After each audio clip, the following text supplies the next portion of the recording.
股价连续获13个涨停板，成为近期 A 股市场不折不扣的大牛。公司市值猛增至43亿元。大家好，我是躺平叔，带来一下真正的中国。今天是2024年11月25号，这一期咱们继续胡聊胡适、胡指、胡威，还有胡一进老师今天 A 股是上下震荡，尾盘它居然收回来了，最多的时候看沪指跌了1%。从这个形态上看它是收了个阴的十字星，这个恐怕后面不容乐观如果今天沪指跌个1%几，反而恐怕后面要稳一阵子，也要反弹。沪指跌0.1%，深成指跌0.17%，创业板跌0.02%，沪深成交额是14900亿，已经低于1.5万亿了，比上个交易日缩量将近3000亿，缩得很厉害了。缩量阴十字星，这个形态就不太好看。两市3700只个股飘红，也就是说这些题材股这些什么过去炒的那些垃圾股纷纷开始涨停。但是这个盘面看资金是一直在流出今天主力资金流出500亿，成交量严重萎缩。照这样下去很快就会跌到1万亿以下。到了1万亿以下呢，基本上宣告就结束了。今天学习时报刊登一篇文章，叫千方百计保护好投资者权益。学习时报头版文章说保护好投资者，特别是中小投资者权益，绝不是无关痛痒的小事，而是一篇事关经济社会发展大局和人民群众利益的大文章。我国资本市场参与主体众多，运行机理复杂，保护投资者权益是一个系统工程，应协同各方力量，齐心协力做好这篇大文章。监管部门要站稳人民立场，把切实保护好投资者，特别是中小投资者权益作为最重要的中心任务来抓。上市公司必须提供质量高、品质优、回报好的产品和服务，行业机构服务要专业细致。投资者是市场之本，投资者之所以愿意进行投资，是因为看好未来，相信未来更美好。各方面齐心协力保护好投资者，特别是中小投资者权益，不断提升他们获得感，就能更好凝聚人心，活跃市场，增强资本市场活力和吸引力，从而聚各方面资金之涓流，汇成资本之江河。又是千方百计保护好投资者权益，尤其是中小投资者。在当下所谓的保护中小投资者权益，说的这么冠冕堂皇，实际上是在保护赌徒，是吧？保护韭菜。咱们一直说按我的观点咱们胡适为什么涨不起来？为什么投机之风无厘头就是因为散户太多，机构散户化。我们的散户应该让它慢慢消亡，就没有散户了，剩下的只有30%的散户，他们叫散户机构化。也就是说虽然我们还有散户，但是这些散户恐怕比机构恐怕更懂市场，他能在这个市场存活。这个时候这个市场恐怕才能真正的从投资者的角度来说是一个健康的市场。你现在看这些参与的人有健康的吗？你比如说今天更稀奇了，简直荒诞今天很多媒体报道说，中证报也报道说 A 股股字经济概念，股就是谷物的股五谷丰登的谷A 股股字经济概念再度大涨。什么叫股字经济你说这个你2天不看胡适你就不懂有网友开玩笑说我只是去胡适赌个博，结果一针下来相当于读了个博士什么概念？最前沿的科技，最新潮的概念，你全部要知道。地缘政治、下大棋，国家地区之间的博弈，美国的非农数据，黄金的走势，这个都是如数家珍红海目前的局势你都得知道要不然你炒股你怎么炒所以今天又来个股字经济概念，就问你服不服？最近 A 股市场迎来新风口，股字经济概念。今天上午股字经济概念再度大涨，2只龙头股时丰文化、广博股份双一字涨停，迎来4连板，其实已经4个涨停了。另外什么星辉娱乐、华丽科技、奥飞娱乐也涨停，德意文创、金华激光等概念大涨。股字经济是一种以年轻人为主的消费经济形式，主要涉及2次元文化产品。所谓股字，音译字 good， 指2次元周边。常见的比如吧唧、什么透卡，你说这玩意儿炒上2次元了，你只要端的沾点边的都是涨停这个能叫价值投资吗？这个能叫什么理性投资吗？这些人到底是投资者吗？你保护这些中小投资者是干什么呢？目的是什么？所以说越喊着保护中小投资者，恐怕实际上是越要割这些人，纵容这个市场忽悠，割这些韭菜，韭菜割完了还得保护一下，修身养息啊，让它下一茬要长出来。但是一边喊着要保护中小投资者，一边忽悠这些00后拿着钱往里冲。你真要保护中小投资者，你就应该劝他们远离市场。最近啊，这个大牛股啊叫大千生态，居然13连板，13个涨停。但是这是一只什么股呢？它的业绩啊已经够得上退市条件，就马上要退市了，当然还很多人往里冲去炒。大千生态因为在11月4日发布一则公司筹划控制权变更公告，受到各路资金追捧，股价连续获13个涨停板，成为近期 A 股市场不折不扣的大牛。公司市值猛增至43亿元。有人说了，那魔化控制权变更那不是重组吗？那重组那肯定要好好炒啊，万一是马斯克要想要他的控制权呢，或者是苹果的库克，那他理应该涨。如果这么说也说得过去啊，但是啊，这个叫大千生态的，他已经这是第3次筹划控制权变更了，也就是这个故事他已经讲第3遍了。第1遍把你骗了，你说他是个骗子；第2遍他又把你骗了，你说他是个人渣；第3次又把你骗了，那到底你是来找骗的还是来投资的啊？就这么一个公司啊，控制权变更就这么故事玩了3回。那他的主营业务干什么呢？他的主营业务就是个园林绿化。你说这能不能这种股市这种市场啊，这样的投资者你要保护他干啥呢？与股价节节攀升形成鲜明对比的是，大千生态的业绩逐年走低，公司营业收入年年下滑，从2020年的9.44亿元一直下滑至2023年的1.28亿元，并于2024年6月因为业绩大幅下降受到上交所监管函，已接近财务类退市指标。一边是要退市，对吧？一边是股价13个涨停，到底谁在炒这个股票？成为胡适炙手可热的大牛股。参与这种股票炒作的这些人，你怎么保护他？你保护他目的是什么？还有啊，有人说价值投资，再看一看啊，所谓的价值投资。今天我在网上看了一个叫关善祥的视频，大家看视频。我知道我已经死了，死亡以后我与 A 股融为一体，我将化为氧气，追逐 K 线的上涨下跌。在我闭上眼之前，看到了几个时代交易员：利弗莫尔、格雷厄姆、肖远、刘强、托马斯利。业内一直在讨论我的死亡，我生前仗着下面来的使者，他们说年纪轻轻，为什么就选择结束一切？原来下面的人也喜欢八卦，但我相信无论身处何种阶级的你们也会好奇我为什么会选择在今天结束一切。而这一切的一切还得从90年代说起。那时我12，我从12岁开始就跟随炒股的父亲进入了交易大厅，跟着我的父亲，我听到了巴菲特的名字，我迷上了价值投资。经过孜孜不倦的阅读，超前的眼光让我看到了中国房地产的未来。我的眼光总是不错，我在地产股上面赚了很多，我在28岁便实现了财务自由。我想我应该比绝大部分人都要顺利。后来我认为投资不过是一场游戏，只要将人性看透了，将规律掌握了，便能将财富赚到了，还能将理念传承下去，便能实现自己的投资理念，穿越100年。那时我可能会被巴菲特邀请与偶像共进晚餐。在我最意气风发的几年，我萌生了想要将自己的经历传授给他人的想法。我出了一本书名我记得好像叫尝试投资。抱歉先生，我刚来厦门，记性有点不好了。哦，先生，你是想问我为什么要将书名叫做尝试投资吗？这个嘛，原因也很简单，正如其名，我想将自己的投资理念永世流传下去。毕竟投资即人生修行嘛，股票投资的本质就是人生哲学的修行，是践行价值的投资学习。什么？说是我怎么失败的吗？其实失败也很正常，错不在我，错在我选错了市场，选错了赛道。我记得是2017年的1月份，我在恒大5元的时候选择动仓，短短不到1年的时间就实现了翻倍，而这让我更加坚定了自己选择的道路。2018年，我选择坚定房地产方向，我认为它一定能够翻倍，所以我又重仓了恒大。我认为房地产现在处于绝对的价值洼地，高层后续对房地产的政策是不会停的，对房地产的扶持也不会止的，因为国内 GDP 的30%都是地产贡献的，高层又怎能眼睁睁看着自己的亲儿子被葬送呢？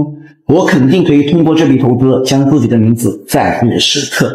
可惜事与愿违，我错估了这次高层对房地产动刀决心，针对房地产的政策一条接一条，许家印也被禁足价的北京城，我管理的基金亏了60.5%，生平第一次，我有了想哭的冲动。请相信我，先生，这样的亏损足以摧毁我曾经对价值投资的信念。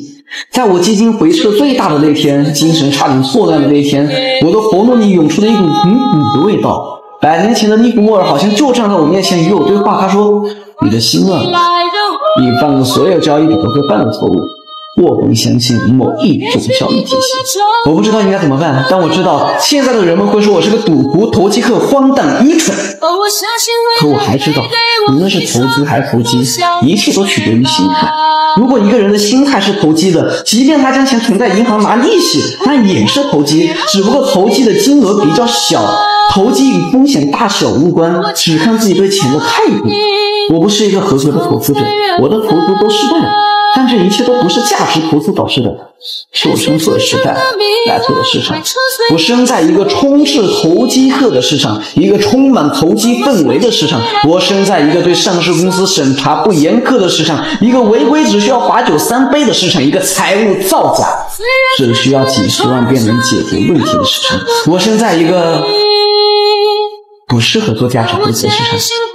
好，先生，请不要用可怜的眼神看着我，这不是一个赌徒的忏悔，也不是一个投资者的悲鸣，这是一个股民最后的呐喊。是的，我现在的身份是一个股民，这是一个股民的呐喊，一个正身处于下方股民的呐喊。即便身处下方，依旧夜日当空，所以我热；多日不眠，所以我困；价格已死，所以我去形成。我不隐瞒我当下最真实的体验，或许世俗会说你先找找自己问题吧，甚至我不应该有丝毫责怪市场的意思，可我为什么要让别人指手画脚呢？我的人生在以价值赚的第一桶金开始，以价值亏光所有结束，但我亏掉所有不是价投本身带来的，是市场带来的，是病态的市场。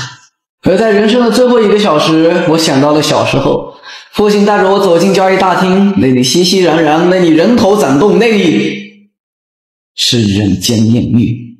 我走在遍布星光的夜空，感受到了宇宙内温柔般的冷漠，正如此时此刻，我感到无比舒适，这是解脱的味道。先生，无论你愿不愿意听，但我都必须说，我过去是幸福的，现在也是幸福的。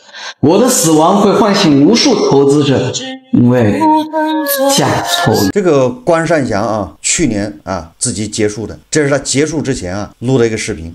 也就是说你现在在看这视频的时候，他在地下看着你，不到40岁，对吧？38岁自己结束了。他呀少年时期据说拿30万投入胡适，实现了财富自由，就赚了多少亿。他是真正的啊，号称中国的巴菲特，就这么一个人。那最后呢，走上不归路。大家通过他视频啊，有没有发现他是个忠实的价值投资追随者？他把自己这个失败说是生错了场，生错了地方，不是价值投资的失败。在我看来啊，关善祥到死还没有整明白。这即便你生对了这个市场，即便啊这个国家对房地产的调控不像他说的那么粗暴，或者不调控啊，关善祥他也很难善终。在我看来啊，他是没能战胜自己。在胡适孙层啊，想在胡适赚钱，如果你在聊胡适的基本规则，你在聊胡适的这些主体啊，就是上市公司的好坏，你在聊胡适的这个规章制度，那你还处在第一个层级。实际上啊，你在很多其他的市场，你比如说美股或者是欧洲那些股市啊，或者是日本崇尚自由经济的地方，你了解了第一个层级就够了。但是在大国不行，我们停留在第一个层级，你是赚不到钱的，你还得到了解第二个层级，就是关善祥这个层级，就是政策。对，关善祥他的价值投资遇到了政策，他不是败在价值投资上面，他是败在政策上面。他坚信房地产是大而不能倒，房地产不会不管不救，你在赌政策，这是第二个层级啊，对吧？你赌这个9月底救市，你赌央行多少万亿，对吧？驰援这个胡适，你赌国家出什么平准基金，那不就是赌政策吗？第三个层级说白了是你自己跟自己斗，就是关善祥他没明白，你在胡适啊，实际上是自己在跟自己搏斗，不是市场，也不是政策，而是自己的人性。他败给了自己。所以我说啊，为什么建议大家不要去炒虎市？因为你最终是赚不到钱的。你即便把握住了市场，你不一定能把握政策。你即便把握了政策，你蒙对了政策，你克服不了你的人性。本来做股票它就是一个反人性的。所以说啊，为什么大部分人他是赚不到钱？只有一种情况下可以赚钱，那就是慢牛。慢牛什么意思啊？你什么人买都对，你什么人卖，反正你都赚钱，因为它是个慢牛。你先买后卖，你对的。那像咱们呢，牛短熊长，咱们呢是个猴市，咱们还有各种政策去调控，政策的手啊还在里面搅和，它不全是市场，然后再加上人性，你的贪婪，你的恐惧，快乐总是短暂的，涨了你嫌自己仓位加少了，超到了最低点你也嫌自己的不够多，没有满仓，没有重仓。总之啊，这个炒股啊，你看看关善祥说的这些，很多专家啊都认为把虎市要搞到4000点，搞到多少点，甚至还有人喊出明年14000点，就是妄图啊通过股市来拉动经济。这不知道专家的依据是什么啊？专家的逻辑啊非常幼稚，他认为虎市涨了，你有钱了，你去消费了。这个专家在象牙塔里面，在书房里面待的时间太长，缺乏对人性的了解，也缺乏对虎市的了解。在虎市没有把病治好之前，你把它拉到4000点，你忽悠散户进去，实际上这个不仅救不了经济，反而是对经济更加有害。这个很多人不懂啊，虎市这个病也不治好，它是一个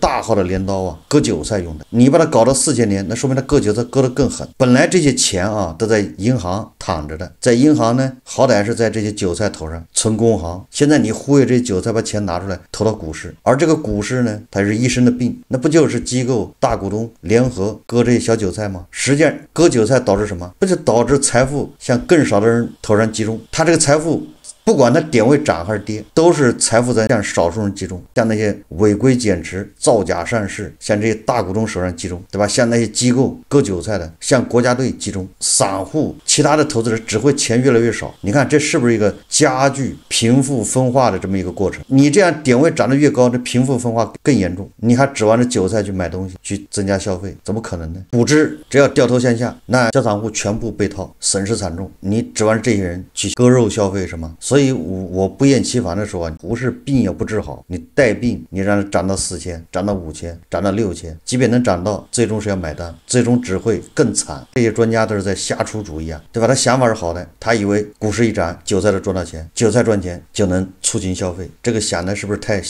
简单？想当然，实践证明啊，韭菜只会赔钱，谁把钱弄走了呢？那些大股东，他只要一上市就财富自由了，他等着他的就是卖股票。所以我一直说啊，你股市的病要治好，你还得走慢牛，你这个才有可能让所谓的韭菜参与者能够感受或者能够有获得感，资本市场的壮大，人人都沾光。否则的话，它是个病牛，是个疯牛，散户不仅赚不到钱，还要赔钱。我们再看看胡锡进老师啊，这胡锡进老师自从疑似抑郁症之后啊，显得更加多愁善感了啊，画红线这一块业务有所放松，有所生疏啊。今天啊，他又为这个年轻人找工作，但他这么说的，他说现在年轻人找个满意的工作挺不容易，社会要急年轻人之所急，首先是不能嘲笑想找个好点工作的人，对他们指指点点，那样说话是拱火，必被反噬。另外，用人单位不要趁火打劫，使劲给员工工作量，因为反正也找不到好工作，压了没人敢辞职，这更伤人。要让营商环境不断拓宽，让企业的盈利能力逐渐改善，尽量多用工，善待员工，这一切构成了非常复杂的社会综合工程。每个人可能都觉得自己无能为力，只有随波逐流，个人的力量虽然微薄，但可以尽滴水之功，汇入振兴经济、改善营商环境的大江大河。一如既往的啊，很有胡适风味、胡适特色的评论啊，说众人拾柴火焰高，像是空话，其实它一点也不空。每个人至少可以尽量做一个往上推动、相互理解、消弭激进情绪的发言者，这制造对抗就不一样啊。这个又是在委婉的批评他的老朋友加藤老师啊。这总体上说，我们要尽量让用了工纳了税的企业好起来，没有他们就没有经济。要如国家推动落实劳动法的力量合为一体，营造企业与员工真正利益攸关的氛围。政府发起的再就业工程，有能力的机构和人都应支持，每个人能做多少就做多少，结果无论绕多少圈，最终都会影响到我们自己。胡鑫老师劝啊，企业尽量多招人，然后企业不要去压员工，对那些想找好工作的要鼓励，不要老是打击嘲笑。说的啊似乎都是对的，但是胡鑫老师也没有搞过企业，没有创过业，他在环球时报当总编，他对成本对这个报社啊到底能不能办得下去，工资能不能发得出来，他没有这个担忧啊。没搞过企业的人不懂，所以他总会轻飘飘的啊把这一切都甩到企业头上去。这个我没有仔细算过啊，我大概有个印象，就是咱们很多网友恐怕也知道，你上班啊发到你工资卡上是8000的话，那企业恐怕要掏16000，应该是大差不差。企业他用工成本一个人16000，打工者拿到手8000，或者说企业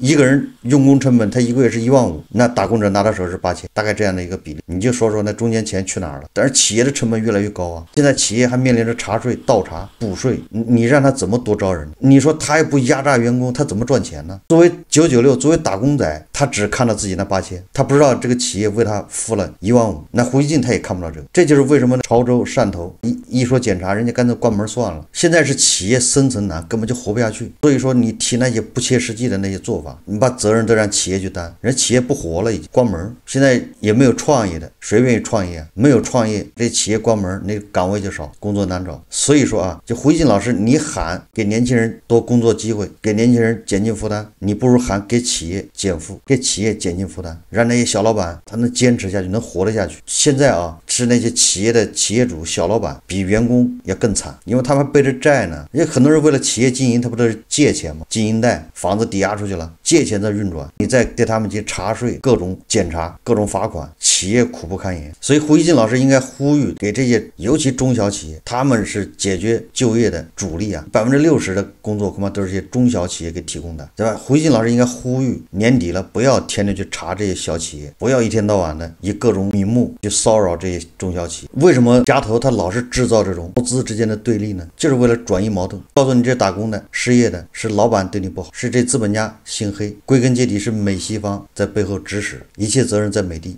他是不会告诉你那企业多花的那8000、那7000去哪儿了，怎么就没了。所以说啊，马斯克啊在美国做的，还是米莱在阿根廷做的，才显得难能可贵啊，值得学习啊。好，这期节目我们就聊到这里，感谢大家收看。如果喜欢我的节目，欢迎订阅转发，也可以在下方留言评论，谢谢大家。